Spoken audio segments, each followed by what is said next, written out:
Alors souvent on me demande, et je vais me servir de ça comme introduction, pourquoi j'ai écrit ce livre, qu'est-ce qui m'a motivée à écrire ce livre. C'est tout simplement une passion. Quand j'étais petite, je me posais beaucoup de questions sur les légendes, les fantômes, les diables. Bon, je faisais beaucoup de terreur nocturne, donc je pense qu'il y avait un petit peu un lien avec ça. Et quand j'ai grandi, que j'étais adolescente, j'ai cherché des bouquins qui pourraient me donner des explications, mais également me donner des lieux précis dans l'Aude où on pourrait aller voir s'il se passe réellement des choses ou pas. Alors ce livre, je ne l'ai pas trouvé. Et comme je ne l'ai pas trouvé, je me suis documentée à travers d'autres livres que j'ai achetés, mais c'était pour moi pas assez précis. Déjà, on n'était pas que sur l'Aude, on était souvent sur une région plus grande, donc, ou sur la France entière. Et ce qui me manquait également, c'était le fait qu'on n'ait pas d'explication. C'est-à-dire, on allait nous dire, bon, il y a un fantôme ici, il y a un diable là, mais pourquoi? Et ce besoin de comprendre pourquoi a fait aussi que je suis allée chercher dans des livres d'histoire le contexte historique des légendes. Donc aujourd'hui, comme il y a des personnes qui ont déjà le livre, je ne voulais pas juste lire des passages du bouquin, je voulais peut-être aller un petit peu plus loin et vous parler en fait de la naissance des légendes, bien sûr qui seront appuyées par des lectures du livre. Donc voilà, le thème aujourd'hui est la naissance des légendes et la naissance des légendes également dans l'Aude.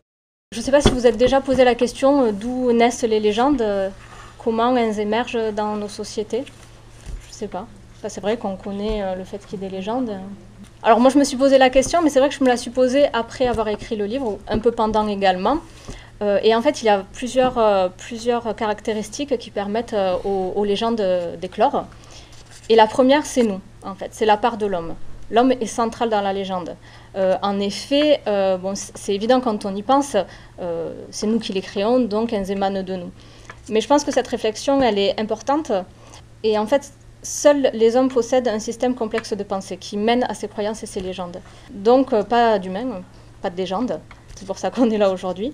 Alors, les animaux, quelle que soit leur espèce, ils fonctionnent tous de la même manière. C'est-à-dire, ils vont fonctionner par rapport à l'instinct de survie. Manger, dormir, se reproduire. Nous obéissons également à ces instincts, mais il y a une différence principale entre nous et les animaux qui sont créateurs de légendes. Au-delà de la pensée, c'est l'émergence d'un haut niveau de conscience.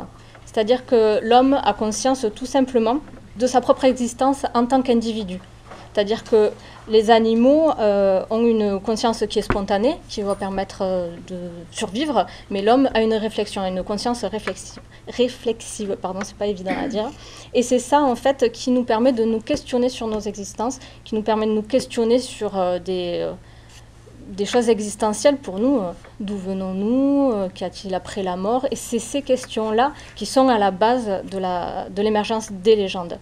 Donc voilà, alors ça me semble important de parler de ça, parce que pour moi, c'est là le terreau des légendes. Et quand on prend conscience de ça, on peut voir aussi ce thème des légendes sous un autre jour. Pas juste comme quelque chose d'un peu drôle. Des fois, c'est vrai, on va trouver des personnes qui vont se moquer des croyances des autres en disant c'est débile, tout ça. Mais au fond, ça répond vraiment à une question existentielle de l'être humain. Et je trouvais ça important d'en parler aujourd'hui avec vous. Alors, donc cette conscience, elle a émergé très tôt. La preuve est qu'à la préhistoire, malgré des vies quand même qui étaient difficiles et précaires, où il fallait survivre, on a des preuves archéologiques qui montrent les rituels, des rituels qui sont finalement le support concret des croyances. Donc comme je vous disais, ces légendes, elles sont existentielles et essentielles à l'équilibre de l'homme, et c'est pour ça que nous les créons. Nous ne les créons pas juste pour nous divertir et nous amuser. Je pense que donc, c'est cet état de croire selon notre instinct à des choses qui sont supérieures, donc on ne peut pas forcément expliquer en réponse à nos questionnements profonds qui fait de nous des animaux, mais des animaux mystiques et des animaux qui créent des légendes. Donc c'est vraiment là la différence avec les animaux. Alors qu'en est-il de nous aujourd'hui face aux légendes? Qu'est-ce qui nous différencie des hommes préhistoriques et de leurs croyances, des hommes du Moyen-Âge et de leurs croyances? Qu'est-ce qui, selon vous, a changé dans nos sociétés actuelles et qui influe sur les croyances et les légendes? Effectivement, tout ce qui est les progrès scientifiques, de la médecine, Comme Internet également, c'est-à-dire que les choses maintenant se diffusent très vite, énormément. Et il y a des choses, alors il y a des fausses rumeurs qui créent des légendes aussi, hein, c'est un autre côté. Mais est-ce que les gens ne croient plus pour autant aujourd'hui? Ça n'a pas changé. Donc, j'en suis venue à la conclusion que si aujourd'hui ça n'a pas changé, c'est parce qu'on n'a pas forcément répondu à ces questions existentielles qui ont créé ces légendes. D'où venons-nous, où allons-nous, ce genre de choses. Sauf que ça a changé peut-être par la forme, mais le fond reste toujours le même. Ce tournant, selon vous, il s'est amorcé à quelle période? Le siècle des Lumières, où justement il y a une volonté de combattre l'obscurantisme alors il y avait des croyances, mais qui à un certain stade étaient de la superstition et qui étaient vraiment très destructrices quand on mettait au bûcher des femmes parce qu'on disait qu'elles étaient des sorcières ou ce genre de choses. Donc ça a été une très bonne chose en fait d'enlever ces mauvaises croyances, j'allais dire habitudes, mais ce ne sont pas des habitudes, des mauvaises croyances. Alors on a eu, donc nous je pense qu'on est héritier directement de cette période, de cette période des Lumières. Et nous sommes sur ce modèle-là, finalement, aujourd'hui, où la rationalité prend le pas, finalement, sur les superstitions et les croyances. Mais paradoxalement, entre le XVIIIe et notre période, il y a eu une petite période où le paradigme était un peu différent, ou du moins pas le paradigme global de la société, mais d'un mouvement. Le romantisme, c'est quoi exactement? Le romantisme, il a été en réaction au siècle des Lumières, au tout rationnel. On a voulu remettre un peu l'homme au centre des choses, ses rêves, toutes les choses un peu fantastiques, étranges, le mystère, exalter ces choses-là. Et c'est vrai que ça a fait des choses quand même assez extraordinaires au niveau artistique.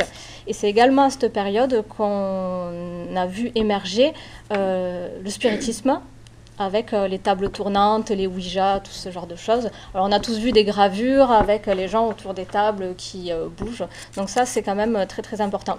Alors malgré cette parenthèse qui n'a pas perduré, même si aujourd'hui, il y a encore des gens adeptes du spiritisme et qui continuent d'avoir ces croyances-là, on est quand même aujourd'hui bien dans cette suite du siècle des Lumières. Moi, je pense que quand on parle de légende aujourd'hui, quand on dit « je vais vous raconter une légende », on part sur quelque chose qui est faux. On part comme quelque chose, oui, c'est une légende. Les fées, on va vous dire c'est des légendes. On va vous dire les monstres aquatiques, bien que pour Nessie, il y a des gens pour qui c'est pas qu'une légende, mais des croyances. Alors que la croyance s'ancre beaucoup plus dans le réel. Même si on ne peut pas le démontrer, il va y avoir des croyances en Dieu, par exemple, pour différents dieux, ou des croyances dans les fantômes, dans les croyances dans un monde astral, des mondes parallèles, aux extraterrestres. Donc on est beaucoup plus ancré dans le réel. Et justement, parmi ces croyances, parce qu'on pourrait dire que finalement, les croyances d'hier que nous avons, pu, à travers la science, démonter, si je puis dire, sont devenues des légendes. Mais est-ce que nos croyances d'aujourd'hui seront les légendes de demain? Par contre, je voulais vous parler d'une croyance très très ancienne et qui perdure encore aujourd'hui. Alors c'est les fantômes. Les fantômes. Le fantôme, en fait, depuis, on a des traces d'histoire de fantômes depuis l'Antiquité.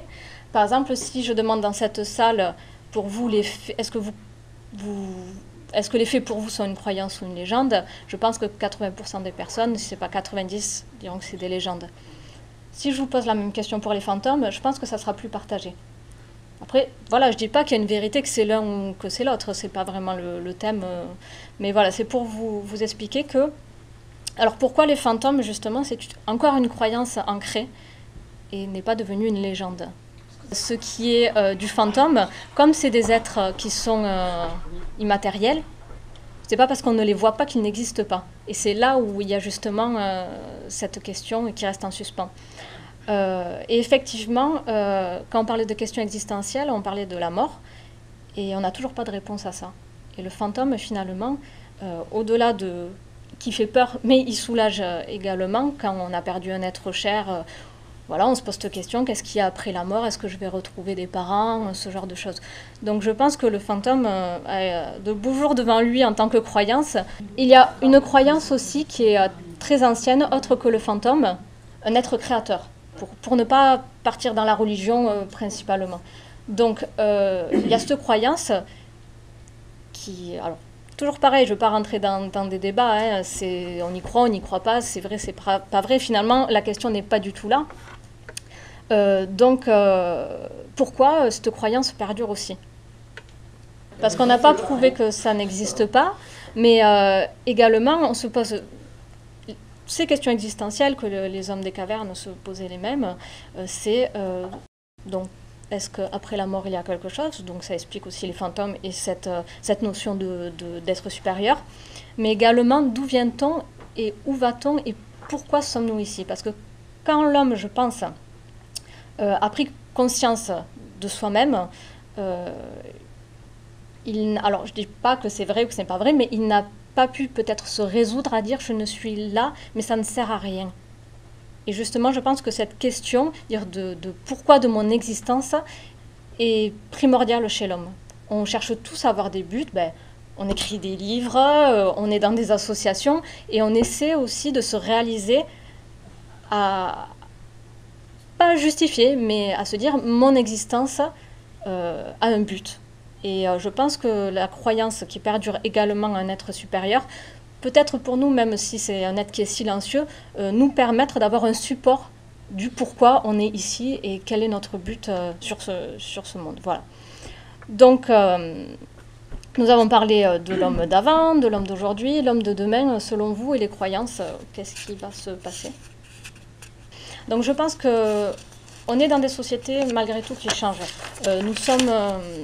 aujourd'hui, où le tout scientifique, le rationalisme à tout va, ne satisfait plus tout le monde. On le voit parce qu'il y a diverses spiritualités, et pas uniquement sous forme religieuse, hein, des personnes qui vont s'intéresser à la méditation, au magnétisme, ce genre de choses. On essaye de comprendre, même à travers la science, mais on essaye de s'ouvrir à d'autres choses. Quelque chose qui est assez symptomatique, c'est l'essor de la neuroscience, qui certes est une science, mais qui est une science qui s'intéresse plus précisément aux capacités inconnues du cerveau. Donc l'homme essaie vraiment de comprendre au-delà de la science, mais même à travers la science, mais au-delà de la science. Donc on le voit également avec la physique quantique. Donc je ne sais pas, vous avez dû en entendre un petit peu parler. On en entend parler de plus en plus aujourd'hui. Pourquoi? Parce que, en fait, contrairement à la science... Alors je vais essayer parce que c'est pas évident. Contrairement à la science physique qui obéit à des règles, la physique quantique qui est dans l'infiniment petit obéit à d'autres règles. Et ça a ouvert aussi, sur des grands scientifiques, en fait, une sorte de pont entre la science et pas la spiritualité, mais les choses qui ne sont pas concrètes. Par exemple, des choses considérées aujourd'hui comme farfelues, on va dire, je ne sais pas, les médiums, la télékinésie, faire bouger les objets. Mais aujourd'hui, grâce à la physique quantique, on se rend compte que peut-être ça ne serait pas si farfelu que ça, et que c'est une science qui prouverait ce qui était à l'époque quelque chose d'aberrant. Donc je pense que dans la société à venir, on se dirige vers autre chose. Donc on ne rejette pas totalement la science, parce que c'est très important, mais on ne tombe pas dans l'obscurantisme profond. Et on fait une sorte de mélange entre les deux, qui va peut-être nous permettre d'avancer, d'avoir d'autres réponses, peut-être pas toutes les réponses, mais d'autres réponses. Voilà. Donc bon, là on est allé un peu bien loin sur tout ça. Mais bon, il me semble que dans le domaine de la croyance, c'est bien d'élargir le champ des possibles, parce que finalement, il ne faut pas rester restreint à nos croyances et à nos légendes. Je dirais que les légendes et les croyances font partie intégrante de notre fonctionnement. Elles ne disparaissent pas. Celles qui sont dépassées, comme on disait tout à l'heure, deviennent des légendes, du folklore. Mais l'essence de ces croyances, à savoir les questions existentielles que nous nous posons, ne disparaissent pas, elles se transforment subtilement pour tout simplement s'adapter à notre nouveau mode de vie ou notre nouveau monde de pensée. Voilà. Je voulais vous parler aussi dans l'Aude, plus précisément, il y a différentes superstitions, croyances. En fait, c'est des croyances qu'aujourd'hui on nomme superstitions. Est-ce que vous en connaissez quelques-unes des superstitions tous les jours? Peut-être que vos grands-parents Le 13, passer sous une échelle, il y en a des tonnes de chats noirs. Voilà, il y en a des tonnes, des tonnes. Mais c'est partout justement, et c'est vrai. Et c'est assez symptomatique justement de ce dont je vous parlais. D'où viennent ces... Je pense qu'on les transmet de génération en génération, ça date de nos ancêtres. C'est ça, exactement. Par exemple, quand on parle de briser un miroir, que ça porte malheur, et ça date de l'Antiquité, tout simplement parce que, alors, je ne vous dis pas de bêtises, c'est les Grecs d'abord, voilà. C'est d'abord les Grecs, puis les Romains, vous voyez ça, alors les Grecs comme un mauvais présage, et les Romains, ils pensaient que c'était le reflet de l'âme dans le miroir. Donc quand on le brisait, on perdait un peu de son âme et ça nous portait malheur. Et alors les chats noirs, on va être plus sur les sorcières et le Moyen-Âge. Alors, passer sous une échelle, c'est une référence... alors, c'est drôle, mais c'est pas si drôle que ça. Parce que... alors, c'est une référence biblique. Avec la Trinité. La Trinité, en fait, le triangle, passer au milieu de ce triangle qui était symbolique de la Trinité, était pas blasphématoire, mais presque, et portait malheur. Et c'est pour ça qu'aujourd'hui, on ne passe pas sous une échelle, on va même prendre le risque d'aller sur la route si c'est sur le trottoir, ce qui est finalement plus dangereux, mais parce que ça veut dire que toutes ces choses-là sont ancrées profondément en nous, et des choses qui datent de l'Antiquité. Donc on a vraiment, dans toutes ces légendes et dans toutes les légendes qu'on a ici, un passé très fort. Alors, les légendes dans l'Aude, principalement, datent de l'Antiquité romaine, donc des légendes latines et celtes. Bon, tout simplement parce que dans notre histoire, c'est les peuples et les cultures qui ont été dans l'Aude, pas que dans l'Aude, mais dans l'Aude. Donc, pour illustrer un petit peu ça également, je ne sais pas si vous connaissez les différentes fées de l'Aude. Les fées dans l'Aude, alors déjà, elles ne sont pas super sympas. Elles sont plutôt maléfiques. Hein. Elles sont d'ailleurs toutes maléfiques, elles sont liées au diable. Et elles ont plusieurs noms. Donc on a des fées qui s'appellent les mitounes. C'est des fées. Alors c'est des fées qui sont assez maléfiques, hein, qui sont plutôt dans les corbières et en général elles en ont un peu après les hommes, elles les attrapent et puis après on ne sait pas trop ce qui se passe, mais voilà. Donc messieurs, méfiez-vous si, si vous allez balader dans les corbières ou dans la clappe, hein, on ne sait jamais. Moi j'aurais prévenu après. Alors on a aussi les fadas. Alors c'est les mêmes, voilà, c'est les mêmes genres de fées, mais après on va voir qu'effectivement ça a une racine en fait bien particulière. Les incantades. Et en fait tous ces mots on les retrouve dans le latin médiéval. Pour les mitounes, ils appelaient ça les mitunae, les fadas, les fatui, je ne sais pas si je le dis bien, les incantades, les incantadas, qui en latin veut dire charmer en fait. Ces fées, plus précisément, elles sont aquatiques. Elles sont dans les sources, au niveau des rivières, près des moulins. Et alors moi, de suite, ça m'a semblé comme une évidence, quoi, de suite. Au fur et à mesure que j'écrivais le livre, du lien avec l'Antiquité de ces fées qui sont aujourd'hui maléfiques. En fait, c'est tout simplement... les nymphes, les naïades, qui à l'époque n'étaient pas maléfiques. Mais avec la transformation de la société, j'y reviendrai après, avec l'arrivée de la religion chrétienne, qui pour imposer son culte a dû quelque part un peu déboulonner aussi ces anciennes croyances qui pour eux étaient néfastes. Peut-être, alors je sais pas si c'est vrai, mais je pense qu'il y a peut-être eu un glissement de la naïade bienfaitrice à laquelle on allait demander de la richesse, ce genre de choses, aux méchantes fées qui vous attrapent et vous mangent tout cru si on vous attrape justement. Et c'est vrai que les nymphes, tout ça, pouvaient apporter, on pouvait leur demander les richesses, ce genre de choses. Et quelque chose qui est typique dans l'Aude, c'est que toutes ces fées maléfiques lavent du linge, et si on arrive à leur voler un linge, on devient riche. Voilà. Donc il y a peut-être ce lien. Voilà. Donc c'était une petite parenthèse pour expliquer que voilà, toutes nos croyances aujourd'hui, elles remontent vraiment, vraiment de loin, elles se déforment avec le temps, mais elles ont cette source-là. Il y a une fée aussi que l'on retrouve typiquement dans la montagne noire, qui s'appelle les Sorimondes.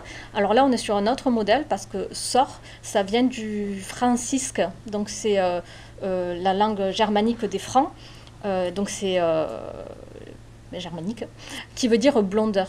Donc là, on serait peut-être sur une fée qui n'aurait pas du tout la même racine. Et d'ailleurs, elle n'a pas la même racine, mais elle est souvent dans les rivières, mais elle n'est pas lavandière, et elle prédit le temps, ce qui n'est pas du tout le cas des autres fées.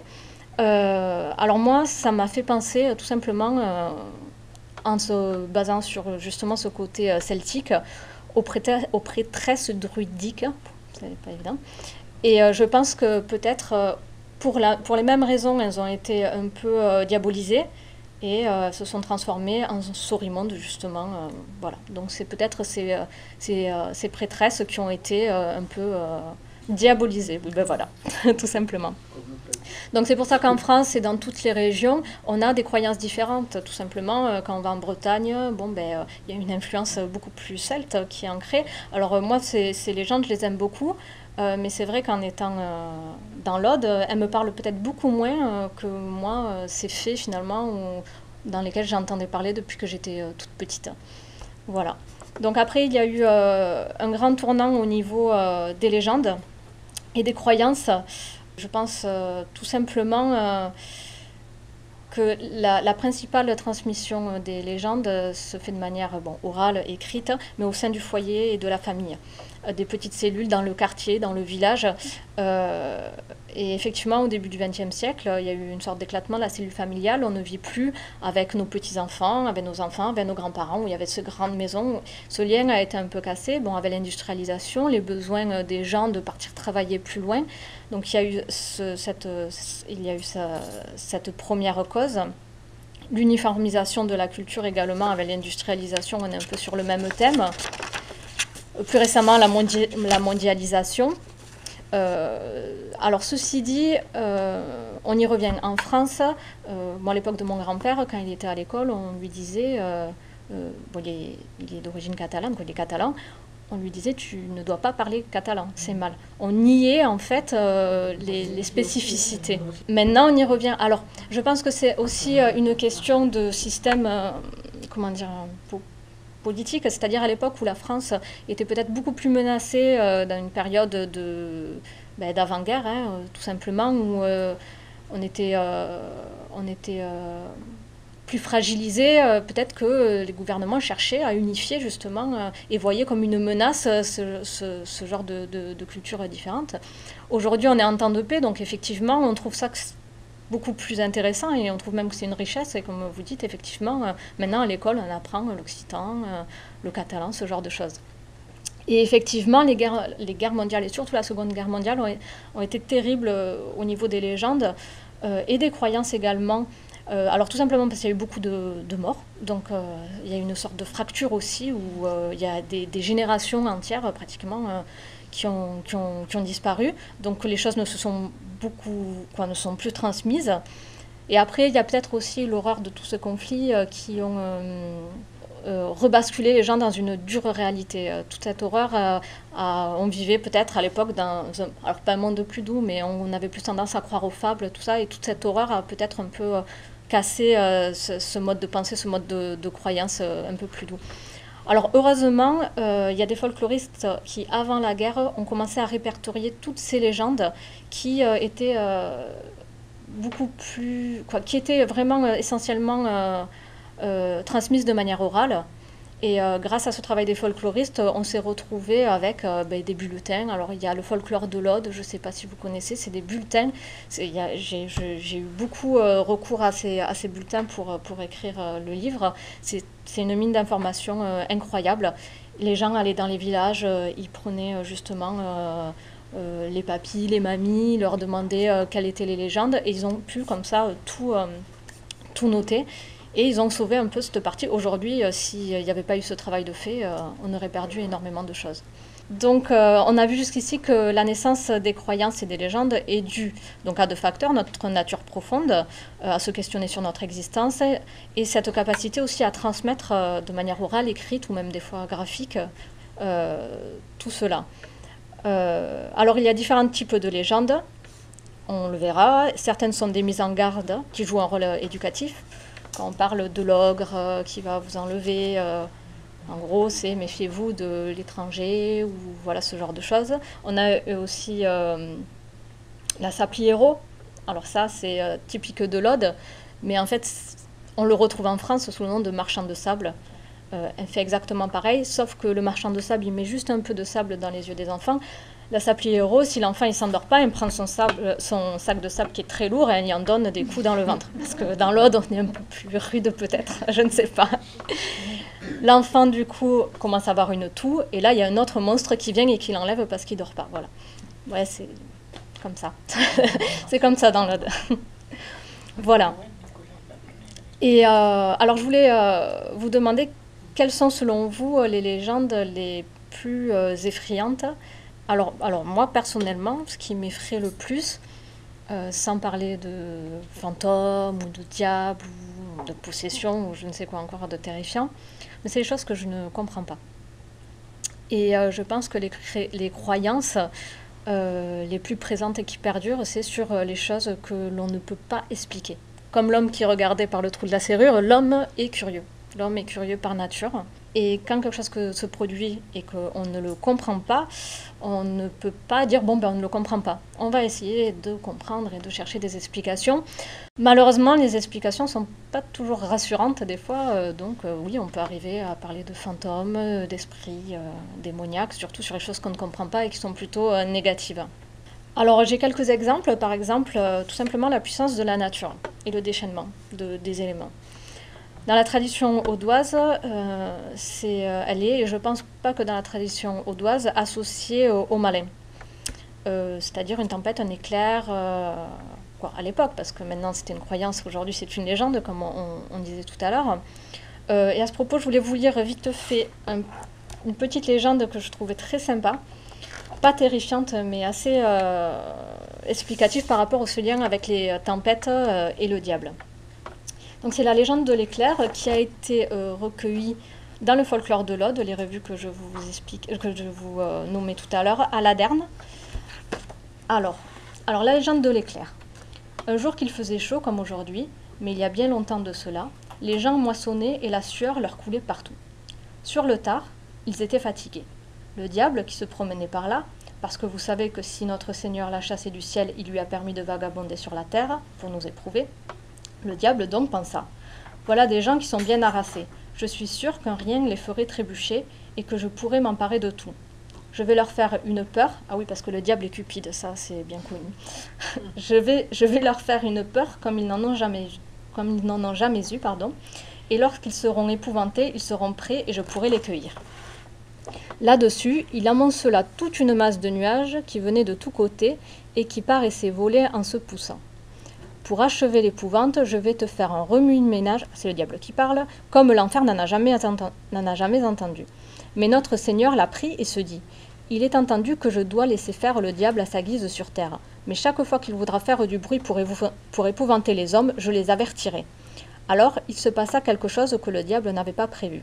Chaque fois qu'il voulait faire du bruit, un moment avant, un trait de feu annonçait aux gens que quelque chose allait péter. C'est depuis ce jour qu'il fait des éclairs avant de tonner. L'éclair est allumé par la main de Dieu pour nous avertir du tonnerre, œuvre du diable. Donc je trouvais ça assez joli et qui permet d'expliquer des choses qu'on ne comprenait pas. Et effectivement, l'éclair, la tempête fait peur, donc on l'associait au diable. Donc je trouvais ça assez mignon, c'est pour ça que je vous le dis. Alors on a un autre exemple, c'est les feux follets. Les feux follets, pendant longtemps, ont été associés tout simplement à des esprits. On a découvert que ce n'était pas le cas de manière scientifique, donc ce n'est plus une croyance, maintenant c'est une légende, bien que moi, quand j'étais petite, je pensais que les feux follets, c'était effectivement des esprits. Je pense qu'il y a beaucoup de gens qui le pensent encore. Et donc, dans les cimetières, on en voyait, dans les marais, donc c'était des endroits un peu glauques qui faisaient peur, donc on associait ça directement au diable et aux esprits. Mais ça a eu des conséquences. Par exemple, dans la métairie de Viguier à Villalier, excusez-moi, il y avait justement des looms, ils appelaient ça des looms, lumière, qui apparaissaient. Donc c'était, c'était un ancien marais. Donc ces lumières apparaissaient de manière assez fréquente. La métairie a fini par être complètement abandonnée, les gens sont partis, ils avaient trop peur, voilà. Donc il y a des conséquences réelles finalement sur des croyances. Concernant les êtres de l'Aude, il y a un être qui est assez intéressant, qui est lié au feu follet, il s'appelle Loup Foulette, bon, pas aller bien loin, mais voilà, donc il se rencontre à la croisée des chemins. Et les croisées de chemin d'ailleurs sont des lieux réputés pour être hantés par le diable et sa cour de démons. Et il serait là avec justement le diable, Loup Foulette, qui est une sorte de petit esprit malin. Voilà, donc effectivement ça a influencé aussi notre folklore. Donc ces choses-là aujourd'hui ne sont plus une réelle source de crainte puisqu'on les a expliquées. D'une crainte mystique parce que moi l'orage... j'ai quand même peur d'avoir un souci si on reste dessous. Alors, quand on parle de feu follet, si des gens y croient, on peut peut-être sourire en trouvant les personnes naïves, tout ça. Mais pourtant, quand on est face à nos propres terreurs inexpliquées, là, c'est tout autre chose. Alors peut-être que dans 100 ans, les gens riront quand on disait on avait peur des fantômes, mais pour l'instant, ça ne fait pas vraiment rire quand les gens perçoivent des choses. Et d'ailleurs, ces peurs, elles sont tellement ancrées dans les sociétés qu'elles font vraiment la part belle aux romans, aux films. Je veux dire, les films d'horreur qui sont assez terrifiants fonctionnent très très bien de nos jours et reflètent cet attrait aussi pour la population pour ce genre de thème. Donc, nos sources de terreur les plus communes aujourd'hui, je ne sais pas si vous, il y a des choses qui vous font particulièrement peur. Alors moi, déjà, c'est les bruits. Quand on est dans un endroit et qu'on entend des coups, ou qu'on entend une voix, ou des cris, et qu'on ne peut pas l'expliquer, honnêtement, ça fait peur, même si on ne voit rien, ça fait quand même peur. Autre chose, où on monte peut-être un peu dans le niveau de peur, les apparitions. Des gens qui vont voir quelque chose, on ne sait pas ce que c'est, mais voilà. Et après, un cas un peu plus particulier, mais qui est un peu à débattre, c'est les cas de possession. Parce que là, après, on peut le croiser avec les maladies mentales. On a montré qu'il y avait aussi peut-être des explications sur ce genre de choses. Donc, on a tous entendu parler d'une maison hantée, quand on était petit, ou voilà.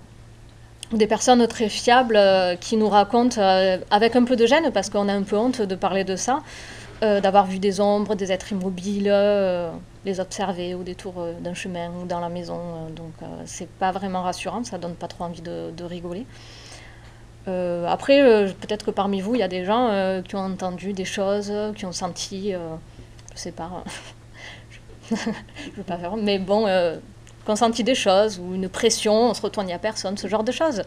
Après, ça peut être expliqué de mille manières, mais ça reste quelque chose de terrifiant.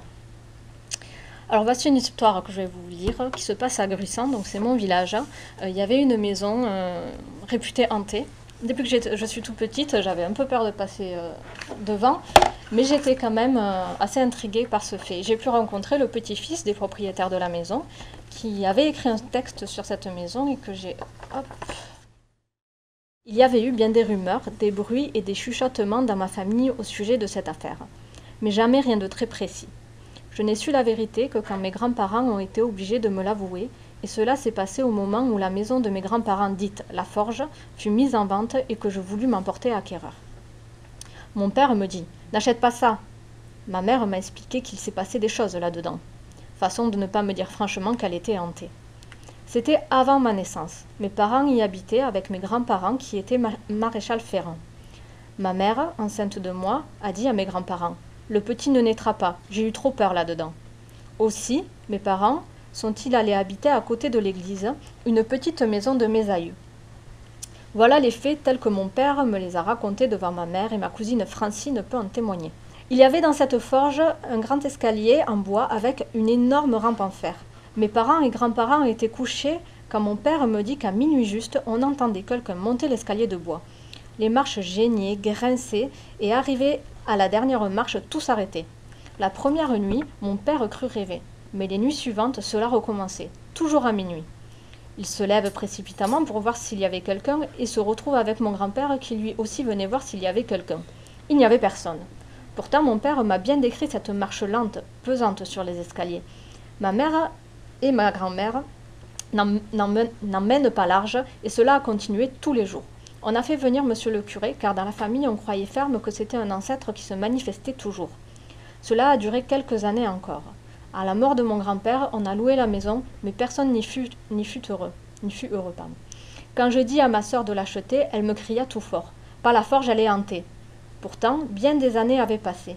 Finalement, elle s'est vendue à un vil prix, mais en très peu de temps, 2 fois de suite, les propriétaires moururent jeunes. Je n'ai eu aucun regret de ne pas l'avoir achetée. Mon père n'a pas pris la succession à la mort de son père, ma mère ne l'a pas voulu, il est allé travailler au Salin. Voilà, donc c'est un exemple assez commun finalement, qu'on peut voir presque dans tous les villages de maisons hantées. Ce que c'était, ça, je ne sais pas. Alors une fois, je suis passée devant, tout était ouvert. Il y a toujours le grand escalier. Alors c'était il y a quelques années quand même.